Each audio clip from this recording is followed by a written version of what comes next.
Porque você largar as suas obrigações não, eu diria, até o seu emprego fixo para ficar. Como que funciona essa questão da remuneração? Você tem um salário? Porque você tá servindo a Deus, mas você também tem que pagar a conta, tem que se alimentar, tem que pagar, tem que Minha luz seguir. vence todo mês igual a tua, né? igual de qualquer um, né? Igual de qualquer um. Como que é essa Ninguém questão? me dá comida quando eu vou no mercado. Ah, pastor ali, ó, pega Toma aqui um prato de filho comida moída, aqui. carne moída. Não tem isso não. Ah, Então, o mundo gira para todo mundo. Cara. O uhum. mundo gira para todo mundo. Mas como existe uma variedade muito grande de igrejas, existe uma variedade muito grande de como as coisas são De feitas. como funciona. Então é muito comum você encontrar pastores, e é por isso talvez que existem muitos charlatães por aí, tem muita gente abrindo igreja, porque existe uma possibilidade muito grande de você abrir uma igreja e você botar uma placa, sei lá, igreja do Jesus Do de Nazaré. milésimo dia, Do milésimo alguma dia, coisa qualquer assim. coisa. Aham.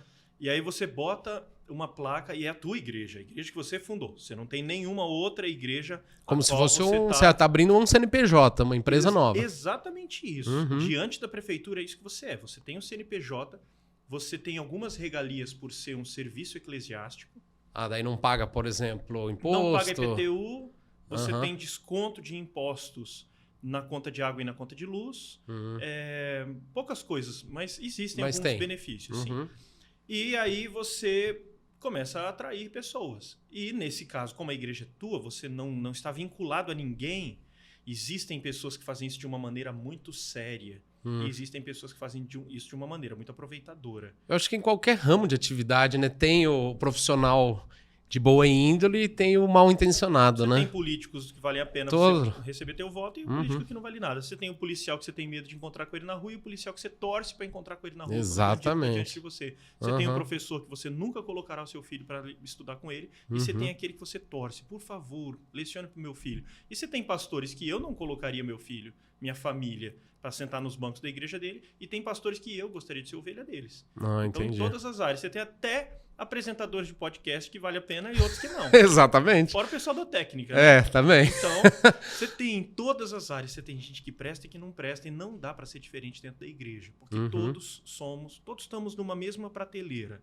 Diante de Deus, todos estamos na prateleira chamada de pecadores. Pronto. Não tem ninguém que não peque. Não tem ninguém que seja perfeito. Não tem ninguém que não seja falho. Então você vai encontrar pastores trambiqueiros, cara. Com certeza. Como todas as áreas. E aí, esse cara dessa igreja, a remuneração dele é o que entra. A igreja é dele. Tudo que entra, mas como que é cobrado? Assim, tipo, só para ter uma ideia, ele cobra o dízimo. Ó, a Bíblia, ela coloca a questão do dízimo como sendo uma obrigação do cristão. E ela coloca a questão da oferta como sendo uma obrigação do cristão. O dízimo é uma obrigação que mede a tua obediência. Porque existe uma norma, uma lei no Antigo Testamento, dizendo que 10% daquilo que você recebe, você devolve, entrega para o Senhor. Então a gente costuma falar pagar o dízimo. Na verdade, é uma devolução. Inclusive, Davi teve uma vez, muito legal, o grande rei Davi, lá no Antigo Testamento, ele ia construir o templo. E aí ele chegou para o povo e falou, vamos construir o templo. Estamos arrecadando agora ofertas para a construção do templo. E o pessoal trouxe com vontade. Chegou uma hora que Davi falou, para, já tem demais. Já deu. E quando ele olhou para aquele tanto e olhou para aquele povinho michuruco que eles eram... Como que eles conseguiram arrecadar tanta coisa mesmo Foi naquela isso que ele situação? Foi isso que ele pensou. E ele chegou diante de Deus e falou exatamente isso. Senhor, quem sou eu e quem é o meu povo para a gente conseguir chegar nesse tanto para arrecadar para o Senhor? E aí ele fala uma frase que eu acho que foi uma das 2 melhores frases que ele falou na vida. Ele falou assim, porque tudo é teu, Senhor. E é das tuas mãos que nós te damos. Ou seja, Deus pega, a ideia que ele teve Deus pega, ele enche a mão e vem dar pra gente. E a gente pega um pouquinho da mão dele e devolve para ele. Então esse é o conceito de dízimo e de oferta. Mas, e por isso que a gente não gosta da ideia de pagar o dízimo. A gente gosta muito de usar a expressão devolver ou entregar. Mas, então, existe essa classificação do dízimo como 10%?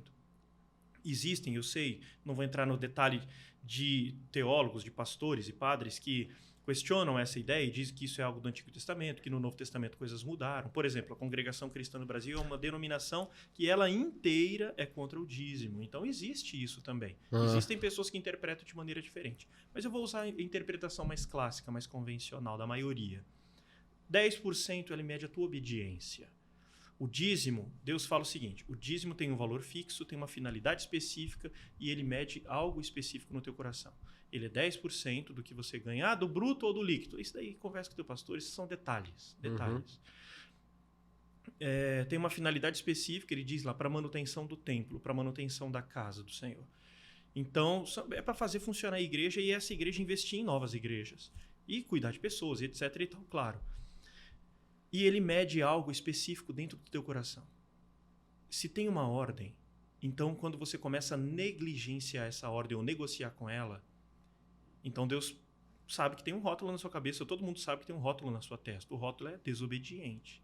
Então é como se Deus estivesse dizendo assim, eu vou pegar aquilo que é mais importante para ele, porque inclusive você quer ver o que é importante para uma pessoa, é ver como ela gasta o seu dinheiro e onde ela investe o seu tempo. Exatamente. Aí você vai ver o que é importante para você. Olha a tua agenda e olha como você está gastando o seu dinheiro. Você vai ver o que é importante para você. Aí Deus olha para essa parte do dinheiro e fala, isso aqui que é importante para eles? Então vamos ver até onde vai o nível de obediência. E ele fala, se você me ama, me dá 10%.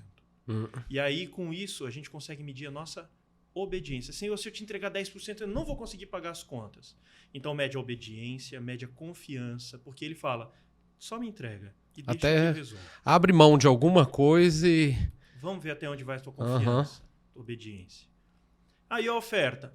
Oferta não tem um valor específico. Oferta, Deus inclina o nosso coração para isso ou para aquilo. Ela não tem um propósito específico e ela mede algo muito bem específico também no nosso coração, que é o nosso amor. Se o dízimo mede a nossa obediência, a oferta mede o nosso amor. Por exemplo, chega aqui o missionário Alexandre e ele está indo lá para Senegal plantar uma igreja numa comunidade pobre, vítima da guerra civil, onde tem um monte de órfãos e descobre que tem tanta criança na rua lá que ele quer montar um orfanato.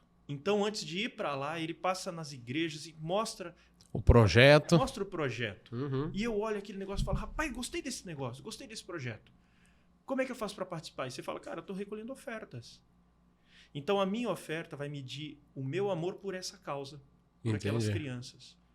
E a oferta não é tipo assim, o cara que dá 1.000, ele ama mais do que o cara que dá 100. Não. Não, eu acho que é mensurado de acordo com o que você... Com a sua disponibilidade. Da sua realidade. Por exemplo, pode ser que o cara que dê 1.000, ele deu 1.000 porque ele tá olhando, tá todo mundo pegando, ele fica sem graça.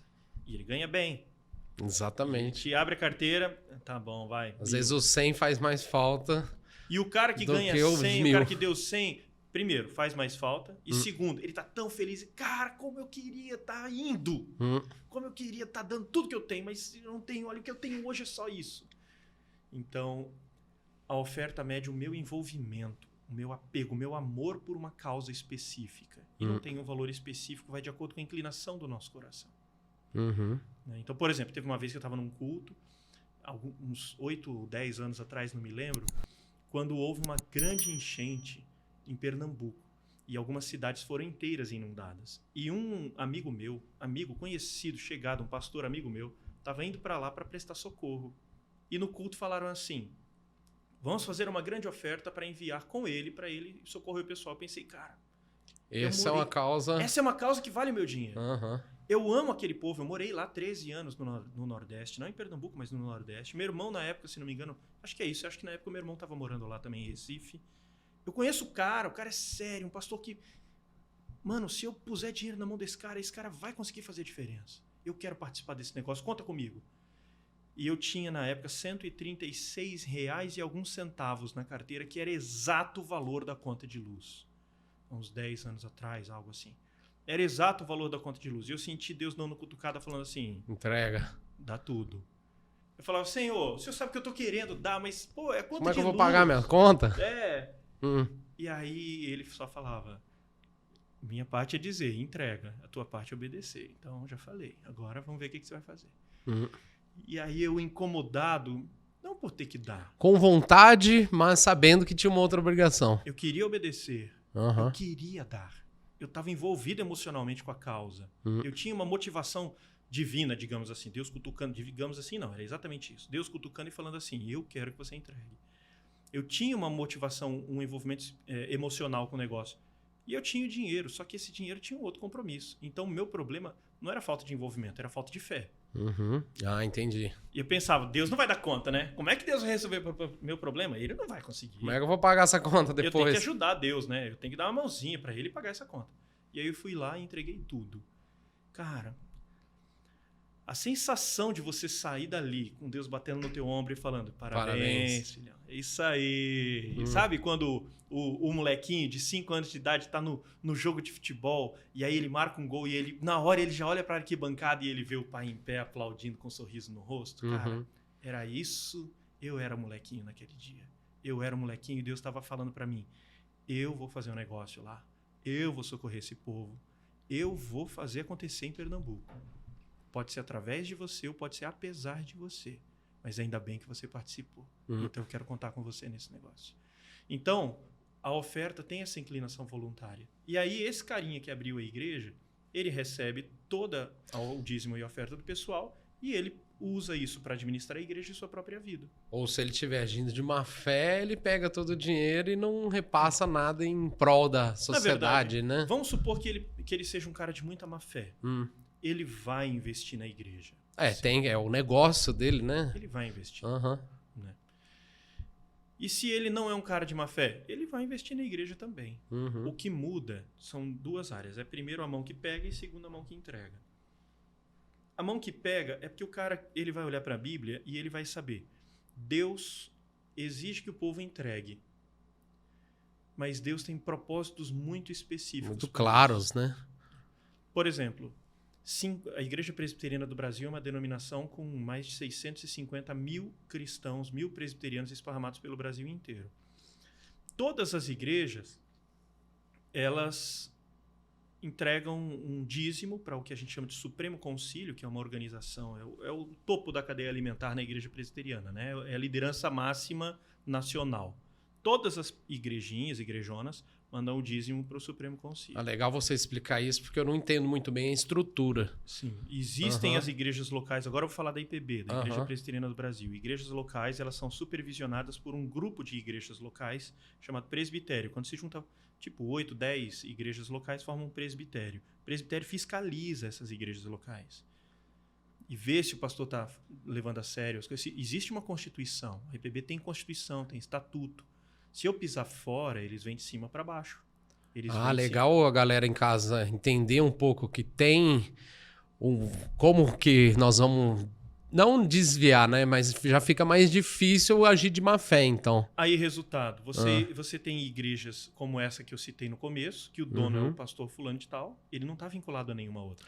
Ele não tem ninguém supervisionando. E tem as igrejas que são denominações. A Assembleia de Deus é uma denominação, existem várias, e elas têm que prestar relatórios. Igrejas batistas, em geral, a maioria delas, a maioria não diria, mas uma boa parte das igrejas batistas, elas são vinculadas a uma denominação batista que fiscaliza, para quem elas prestam contas. A IPI, Igreja Presbiteriana Independente, a Metodista, Igreja Presbiteriana Renovada, IPB mesmo, Presbiteriana do Brasil, Luterana, Anglicana, são igrejas que têm que prestar contas para alguém. Você acha que é interessante a pessoa, antes de ir para a igreja, então, procurar saber se ela está vinculada, se tem essa fiscalização que você disse? Uma igrejinha de um pastor, o Zé Crente lá. Pastor Zé Crente, ele não está vinculado a ninguém. Ele pode ser um cara muito crente. Tá fazendo pode ser um trabalho cara muito bom. Muito melhor do que a IPB, inclusive. Pode. E eu me vincularia, sim. Não seria um impeditivo para eu me vincular à igreja dele. O fato da igreja dele não estar vinculada a ninguém. Isso, para mim, não seria um impeditivo. Mas faria com que eu abrisse o olho. E o contrário também. Se você vem para a IPB, você vai encontrar gente que, apesar da fiscalização, não são bons pastores. Tanto na IPB, Metodista, Batista, etc. e tal. Tá? Então, Deus é Amor, Assembleia de Deus, todas elas, como eu falei no começo, nós somos falhos. E todos os pastores são propensos a ter um mau pastorado. Então, tem um monte de pastor de denominações sérias que eu não gostaria de sentar no banco com a minha família para ser pastoreado pelo cara. No entanto, eu sei que o fato dele estar numa denominação e ter essa fiscalização já é um fator a mais que vai refrear a maldade daquele cara. É um adicional. Tipo, você vai comprar um carro, ele tem airbag e o outro tem airbag e cinto de segurança. Tem o seguro. E tem o seguro. Pronto, é um adicional.